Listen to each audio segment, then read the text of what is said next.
Hello friends, मैं रोहित वर्मा अपने YouTube channel Shivalik GS अड्डा में हम आपका स्वागत करते हैं। आइए आज हम लोग पढ़ेंगे वीडियो नंबर 11 या अध्याय नंबर 11। आप हेडिंग डालेंगे उद्देशिका की विशेषताएं। हेडिंग डालिए उद्देशिका या प्रस्तावना की विशेषताएं।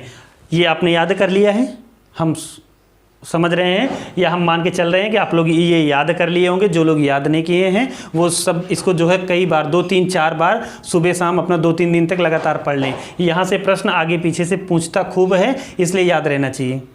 अगर आप कंपटीटर हैं तो उद्देशिका प्रश्न संविधान की याद रहनी चाहिए, ये आपकी नैतिक जिम्मेदारी है। ठीक है, चलिए आज हम लोग पढ़ते हैं कि हमारे उद्देशिका की शुरुआत किस शब्द से होती है। पहला क्या है? विशेषता। हाँ, विशेषता में सबसे पहले आप ये एक बार देख लेंगे, देखने के बाद एक एक का हम वर्णन करने चल रहे हैं। पहले आप देख लेंगे, हम भारत के लोग संपूर्ण प्रभुत्व संपन्न, समाजवादी, पंथ निरपेक्ष, लोकतंत्रात्मक, गणराज्य, न्याय, स्वतंत्रता, समता। ये प्रस्तावना या उद्देशिका की विशेषताएं हैं, संविधान की विशेषताएं नहीं है। अभी संविधान की विशेषताएं हम आगे लिखाएंगे। चलिए हम लोग देखते हैं कि हम भारत के लोग, यानी कि हमारी जो उद्देशिका है उसकी शुरुआत किससे होती है। हमारी उद्देशिका की शुरुआत किससे होती है? हम भारत के लोग से। कहाँ से होती है? हम भारत के लोग से होती है, एक बात। और दूसरी बात, भारतीय संविधान का जो केंद्र बिंदु है वो भारत की जनता है। कौन है? भारत की जनता है। यानी कि जो समस्त शक्तियां हैं भारत की वो किस में विद्यमान हैं? हम लोगों में। उदाहरण के लिए जैसे आज हम लोगों ने मत दे करके नरेंद्र मोदी को प्रधानमंत्री चुन लिया। हो सकता है कि कल हमारा ये मन करे कि हम किसी और या मायावती जी को प्रधानमंत्री बना दें। हो सकता है हम अखिलेश भैया को बना दें या राहुल गांधी को प्रधानमंत्री बना दें। ये कौन बना रहा है? हम लोग बना रहे हैं। यानी जो भारत की संविधान के द्वारा मेन या मुख्य बिंदु है, यानी हम लोग, हम भारत की जनता, हम लोग किसको बना रहे हैं? नरेंद्र मोदी, राहुल गांधी, अखिलेश भैया, मायावती जी को। तो ये हमारी देन है, यानी हमारी सत्ता का केंद्र बिंदु हम भारत के लोग हैं। और यह संयुक्त राष्ट्र के चार्टर की उद्देशिका के अनुरूप है। यानी कि जो संयुक्त राष्ट्र का चार्टर है उसका जो अपना संविधान है, कानून है, वहाँ भी ये लिखा गया है हम संयुक्त राष्ट्र के लोग, अर्थात हम पूरी दुनिया के लोग, वहाँ लिखा गया है। ऐसे हमारे भी संविधान में लिखा गया है हम भारत के लोग, यानी हम कहाँ के? भारत के। ठीक है, किसके समरूप है? संयुक्त राष्ट्र के चार्टर के समरूप है। और दूसरा है संपूर्ण प्रभुत्व संपन्न। संपूर्ण प्रभुत्व संपन्न का मतलब होता है जैसे हम कहीं पर युद्ध करने जाएं, अपने पड़ोसी मुल्क पाकिस्तान या चाइना से हम युद्ध करें अथवा हम संधि करें, तो ये हम जो करेंगे किसी से, इसको संपन्न करने के लिए हम किसी से पूछने नहीं जाएंगे। उदाहरण, जैसे नरेंद्र मोदी हैं तो वो करेंगे क्या? वो ये करेंगे पाकिस्तान के ऊपर अटैक कर देंगे, या पाकिस्तान हमारे ऊपर अटैक करेगा ताबड़तोड़ जवाब दिया जाएगा। चाइना अगर कुछ ऐसी गतिविधियां करता है तो उसको भी हम मारेंगे घुस करके उसकी सीमा में। लेकिन ये डिसीजन लेगा कौन? हमारे द्वारा चुना गया प्रधानमंत्री। क्यों? क्योंकि युद्ध और संधि करने के लिए हमें किसी से पूछने नहीं जाना है। जब हम ब्रिटिश भारत थे ना, यानी जब हमारे यहाँ अंग्रेज करते थे, तो ये सारी चीज़ें करने के लिए ब्रिटेन की संसद तथा वहाँ की महारानी से हमको अनुमति लेनी पड़ती थी। इसलिए हम लोग कैसे हैं? संपूर्ण प्रभुत्व संपन्न हैं, यानी अपने अधिकार या अपने निर्णय लेने में स्वतंत्र ही क्या है? संपूर्ण प्रभुत्व संपन्न है। अच्छा, कुछ लोग कहते हैं कि सर कॉमनवेल्थ या राष्ट्रमंडल, देखो राष्ट्रमंडल एक पिछले वाले वीडियो में हमने आपको बताया है, राष्ट्रमंडल एक ऐसा संगठन है जिस पर कभी न कभी ब्रिटेन वाले शासन किए हैं। ऐसे देशों के संगठन को राष्ट्रमंडल कहते हैं। 54-55 देश हैं, तो ये मिलकर के जो संगठन बनाए हैं, और इन्होंने कहा कि जो राष्ट्रमंडल की सदस्यता लेना चाहे ले ले, हमने जिनके ऊपर शासन किया। और हमारे यहाँ की महारानी अर्थात वहाँ की राष्ट्रपति को अपने यहाँ के राष्ट्रपति मान लें। जैसे आप देखेंगे कनाडा, न्यूजीलैंड, ऑस्ट्रेलिया, ब्रिटेन, यहाँ सब के जो राष्ट्रपति होते हैं वो ब्रिटेन की महारानी होती हैं, क्योंकि ये सब किसके सदस्य हैं? राष्ट्रमंडल के। और ये सारे देशों के ऊपर कभी न कभी ब्रिटेन वाले शासन किया करते थे। भारत तथा पाकिस्तान ये भी राष्ट्रमंडल के सदस्य हैं। कनाडा, ऑस्ट्रेलिया, न्यूजीलैंड तो पूछने जाते हैं इनसे, लेकिन हमने इस शर्त पर राष्ट्रमंडल की सदस्यता ली है वर्ष 1949 में कि भैया हम तुमसे पूछने नहीं आएंगे, सदस्य बनाओगे? तो इन्होंने कहा हाँ, मत आना पूछने, अगर तुम्हारी इच्छा है बने रहने की तो बने रहिए। यानी हमने राष्ट्रमंडल की सदस्यता अपनी इच्छा के अनुसार लिया है, इनके शर्तों पर नहीं लिया है। कब लिया है? 1949 ईस्वी में। अच्छा, यहीं पर नोट या रिमार्क करके आप लिख लेंगे 15 अगस्त 1947 से लेकर के 26 जनवरी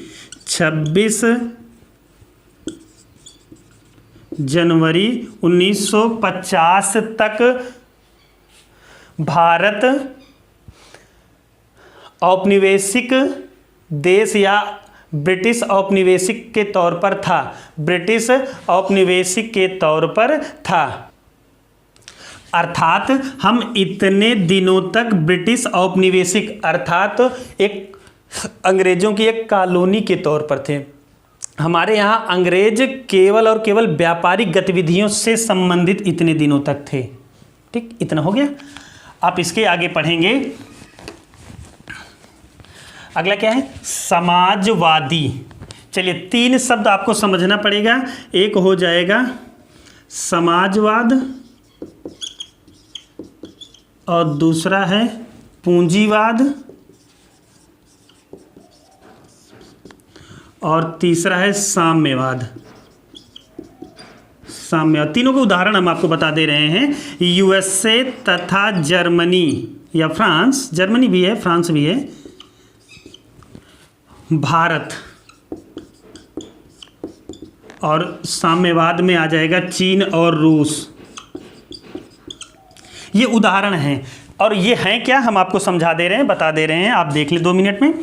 पूंजीवाद का मतलब होता है ना, इसमें जो कुछ बाजार में ज़रूरत होती है उसे सरकार नियंत्रित नहीं करती है। उदाहरण, यहाँ पर जो कुछ होगा वो पूंजीपतियों का बोलबाला होगा, यानी यहाँ बिजनेस पूंजीपतियों का बोलबाला होगा, बिजनेसमैन का बोलबाला होगा। यहाँ सरकार से कोई मतलब नहीं है। उदाहरण के लिए, जैसे अगर बाजार में किसकी ज़रूरत है? एप्पल मोबाइल की, अर्थात यहाँ उस देश के बाजार ने एप्पल मोबाइल मांगा तो पूंजीपति एप्पल मोबाइल बना करके मार्केट में उतार देंगे, कम या ज़्यादा ये उनकी इच्छा पर डिपेंड करेगा। इसमें सरकार कोई हस्तक्षेप नहीं करती है। ऐसी अर्थव्यवस्था वाले देशों को पूंजीपति कहते हैं या पूंजीवाद कहते हैं। अब थोड़ा सा आप ये भी देख लें, जैसे यहाँ पूंजीपति रहेंगे ना, तो पूंजीपति तो हमेशा ज़्यादा से ज़्यादा लाभ कमाना चाहेगा ना, इसलिए ये लोग बुलेट ट्रेन, मेट्रो ट्रेन खूब बनाते हैं, क्योंकि सरकार से ज़्यादा मतलब नहीं होता है, फ़ायदे का इनका बिजनेस होता है और ये सारी गतिविधियों में खूब ये विकास करते रहते हैं। लेकिन ये साम्यवाद में क्या होता है? साम्यवाद में अगर जैसे यहाँ पर यहाँ की जनता ने क्या मांगा? मोबाइल। यहाँ डिसाइड कौन किया है? यहाँ पर पूंजीपति। यहाँ कौन डिसाइड करेगा? सरकार डिसाइड करेगी। सरकार ये पूछे मतलब बताएगी हमारी जनता को 3315 वाला मोबाइल चाहिए, और सरकार क्या करेगी? फिर वो मोबाइल बना करके मार्केट में उतारेगी और लोग 3315 चलाएंगे। एप्पल नहीं मांग सकते हैं, इनको आज़ादी नहीं है एप्पल मांगने की, इनको वही मिलेगा जो सरकार चाहेगी साम्यवाद में। और समाजवाद में क्या होता है? समाजवाद में जनता या सरकार, गवर्नमेंट तथा, गवर्नमेंट कहें या गवर्नमेंट का मतलब ही होता है जनता, और यहाँ के बिजनेसमैन अर्थात पूंजीपति, ये दोनों मिल करके डिसाइड करेंगे क्या चाहिए। अब ये दोनों ने डिसाइड कर लिया कि भैया हमको चाहिए सैमसंग या सैमसंग J7 चाहिए, J7 है, G7 है जी, J7 जो कुछ भी होगा। समाजवादी अर्थव्यवस्था वाले देश में जनता और पूंजीपति मिल करके डिसाइड करेंगे क्या चाहिए, जो ये कहेंगे वो ये बनाएंगे इनके नियंत्रण में और लिमिटेड बाजार में बेचेंगे। मतलब बाजार में बेचेंगे कौन? पूंजीपति, इनकी मांग के अनुसार। ऐसे अर्थव्यवस्था वाली, हाँ इसमें गवर्नमेंट मतलब कंट्रोल करती है, कंट्रोलिंग यूनिट। इसमें ऐसा नहीं है कि पूंजीपति या जनता होती है, सॉरी पूंजीपति होते हैं, पूंजीपति नहीं, जनता अर्थात गवर्नमेंट होती है। तो हम लोग कौन से हैं? पूंजीवाद नहीं है, हम लोग हैं कौन सा?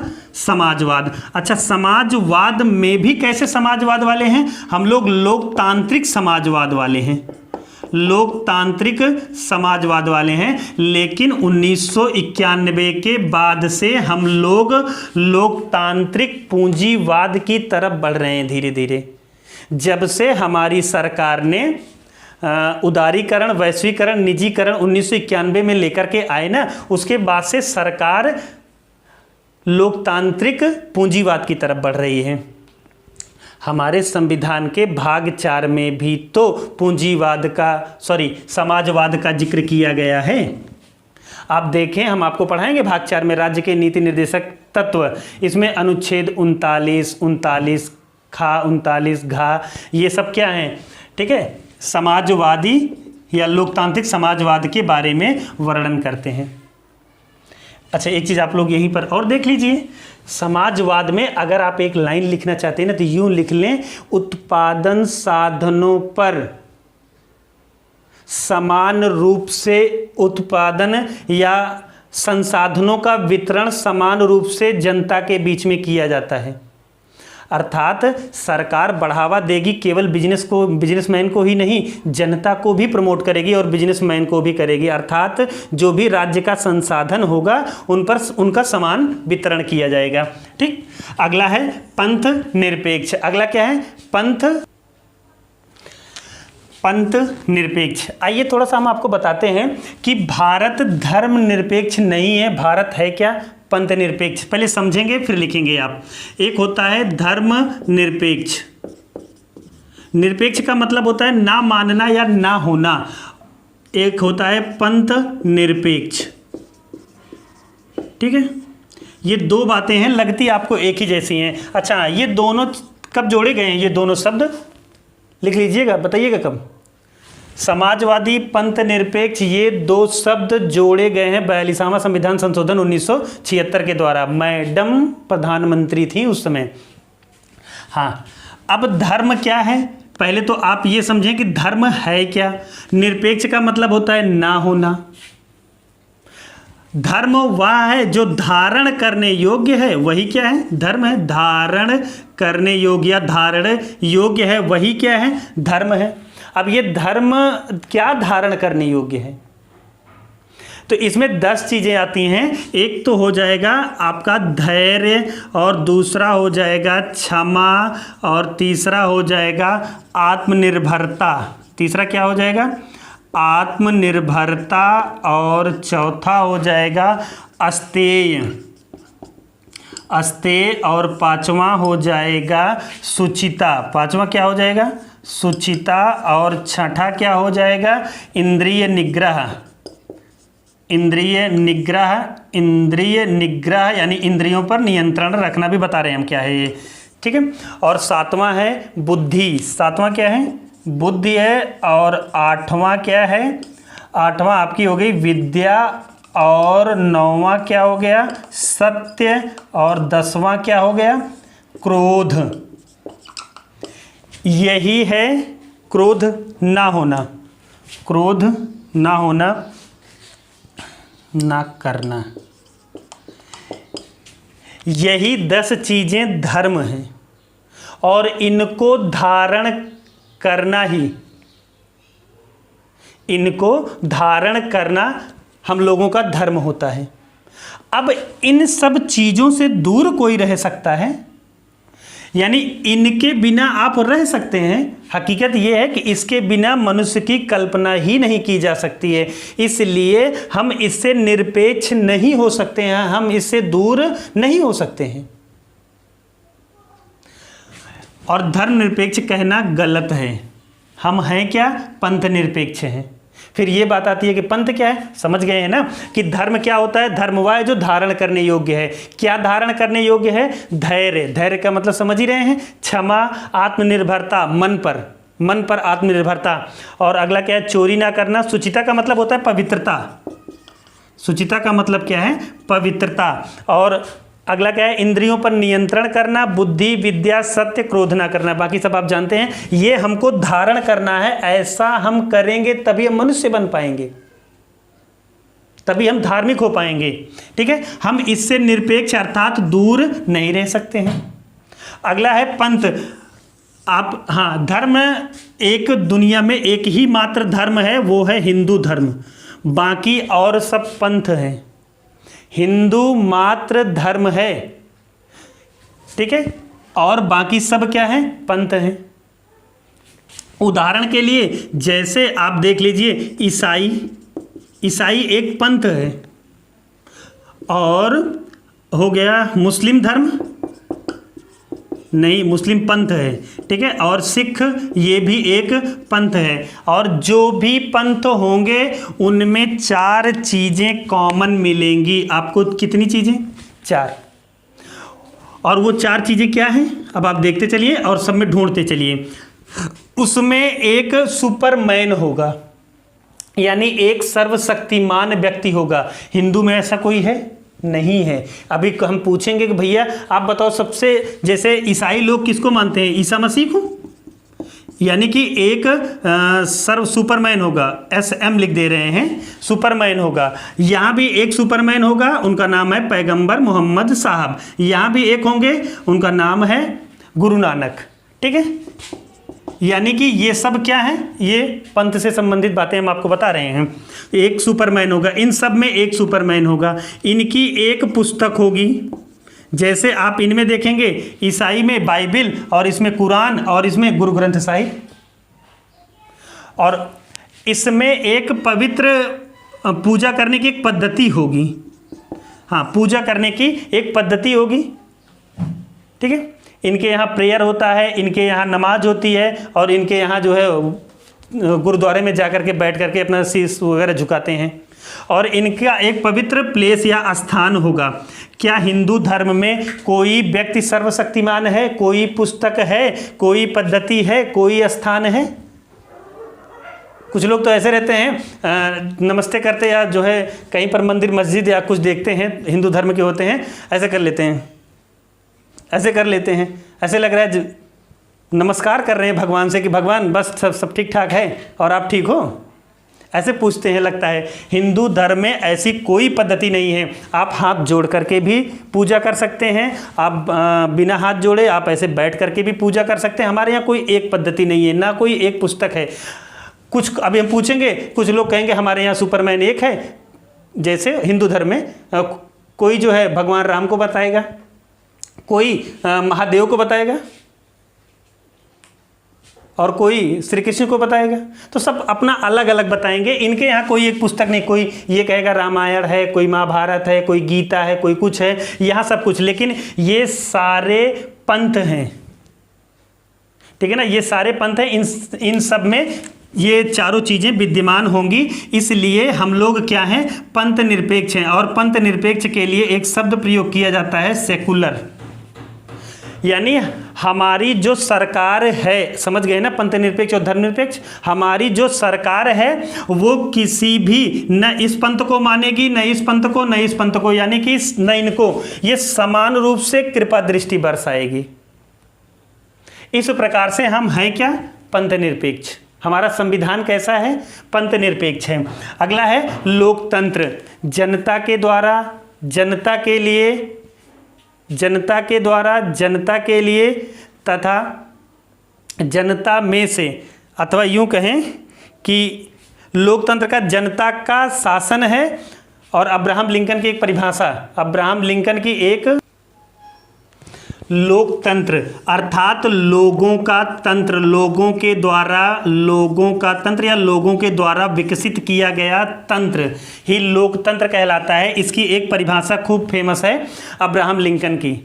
अब्राहम लिंकन कौन थे, क्या किए थे, इन सब के बारे में आप जाकर के नेट पे सर्च करिएगा। फिर नीचे कमेंट बॉक्स में आप जरूर लिखिएगा अब्राहम लिंकन के बारे में 5-5 लाइनें लिखना है। उनके 5 अच्छे कारनामों का जिक्र आप सभी लोगों को करना है। उनकी एक परिभाषा है लोकतंत्र से, जनता के द्वारा जनता के लिए शासन ही क्या कहलाता है, लोकतंत्र कहलाता है। भारत में अप्रत्यक्ष लोकतंत्र प्रणाली है, विकसित की गई है अप्रत्यक्ष लोकतंत्र प्रणाली। अप्रत्यक्ष का मतलब होता है यानी जिसके द्वारा हम जनता हैं, हम अपना सांसद विधायक चुनेंगे। जैसे हम जनता हैं और हम लोग क्या चुनेंगे, या तो सांसद चुनेंगे अथवा विधायक चुनेंगे। और ये सांसद और विधायक, ये विधायक सीएम चुनेंगे, सांसद किसको चुनेंगे, पीएम चुनेंगे। ये देश चलाएंगे और ये राज्य चलाएंगे।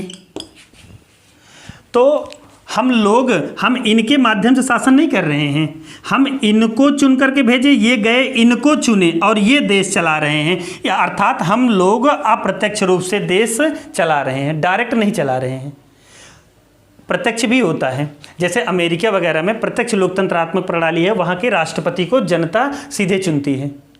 लेकिन हम लोग अपने यहाँ कैसे प्रणाली को अपनाए हैं, अप्रत्यक्ष लोकतांत्रिक प्रणाली को स्वीकार किया है। ठीक है, इतना हो गया। फिर इसके बाद है गणराज्य। गणराज्य में आप लिखेंगे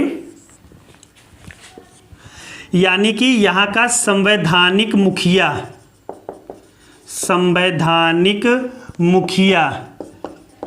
अर्थात कौन, राष्ट्रपति। भारत में याद रखिएगा, भारत में राष्ट्रपति का चुनाव होता है, अर्थात ऐसा सिस्टम या ऐसी पद्धति, इसमें लिखना है गणराज्य में, ऐसी पद्धति जिसमें संवैधानिक मुखिया का चुनाव होता है, उसे क्या कहते हैं, गणराज्य वाला देश कहते हैं, उसे गणराज्य कहते हैं। लेकिन वंशानुगत ब्रिटेन में भारत क्या है, भारत गणराज्य है, जबकि ब्रिटेन गणराज्य नहीं है। क्यों नहीं है, क्योंकि वहाँ राष्ट्रपति वंशानुगत होता है, अर्थात तो उन्हीं महारानी विक्टोरिया का परिवार, एलिजाबेथ का परिवार ही राष्ट्रपति बनता चला जाता है, वहाँ पर कोई बदलता नहीं है। हमारे यहाँ आम आदमी यानी आप और रामनाथ कोविंद जी, या यूं कहें तो प्रणोदा या नरेंद्र मोदी, अमित शाह, राहुल गांधी, प्रियंका गांधी, अखिलेश भैया, मुलायम सिंह यादव, मायावती जी, काशीराम, अब तो नहीं है खैर, ठीक है ना, ये सब व्यक्ति जो है बन सकते हैं राष्ट्रपति। ऐसा नहीं है कि कोई एक ही के परिवार में चलेगा, ऐसा हमारे यहाँ नहीं है, क्योंकि हमने क्या अपनाया है, गणराज्य अपनाया है। कहाँ के से लिया है हमने गणराज्य, फ्रांस से लिया है। फ्रांस में भी ऐसे ही होता है, वहाँ पर राष्ट्रपति का चुनाव होता है। ठीक है, न्याय हमने आपको बताया था 3 प्रकार के न्याय का जिक्र करते हैं, सामाजिक, आर्थिक और राजनैतिक न्याय। और कितने प्रकार की स्वतंत्रता है, 5 प्रकार की स्वतंत्रता है, विचार, अभिव्यक्ति, विश्वास, धर्म और उपासना की स्वतंत्रता। कितने प्रकार की समता है, प्रतिष्ठा और अवसर, 2 प्रकार की समता का जिक्र किया जाता है। आगे आप नई लाइन से लिखेंगे, भारत के संविधान निर्माता लोक कल्याणकारी राज्य बनाना चाहते थे। लोक कल्याणकारी का मतलब है ना, जैसे आपके पास 1000 रुपये हो, ऐसा ना करो कि बिजनेसमैन को ले जा करके बांट दो 1000 रुपया पूरा। आप उस पैसे को जो निम्न तबके के लोग हैं उन, और जैसे अब ये हमारा हाथी देख लीजिए, मान लीजिए आप लोग, ऐसा नहीं है कि सारा पैसा ले जा करके इनको दे दोगे आप, अरे इनको दे दोगे तो और बढ़ जाएंगे, बाकी और छोटे हो जाएंगे, ऐसा नहीं करना है। इनको भी पैसा, जो आपके पास 100 रुपया है, इनको दे दीजिए, थोड़ा सा इनको भी दे दीजिए, ये सब कम से कम इनके बराबर ना आ पाए तो इनके बराबर तो आ ही जाएं। ऐसे आपको करना है, यानी विकास आपको साथ में लेकर के चलना है। अर्थात हमारे संविधान निर्माता लोक कल्याणकारी राज्य बनाना चाहते हैं, जो किस पर आधारित था, बहुजन हिताय और बहुजन सुखाय पर आधारित था। ये हमारे संविधान की विशेषता हो गई, उद्देशिका की विशेषता हो गई। अभी संविधान की विशेषता के लिए अगला वीडियो देखेंगे, बस इसमें आज ही रहेगा। इसके बाद आप हेडिंग डालेंगे भारतीय संविधान के स्रोत या कहाँ से क्या क्या लिया गया है, एक वीडियो में हम आपको बताएंगे, वो 5-7 या ज़्यादा से ज़्यादा 10 मिनट का होगा। ठीक है, आज के लिए इस वीडियो के लिए इतना ही रहेगा, बाकी आप हम लोग कल पढ़ेंगे इसके आगे। Okay, thank you.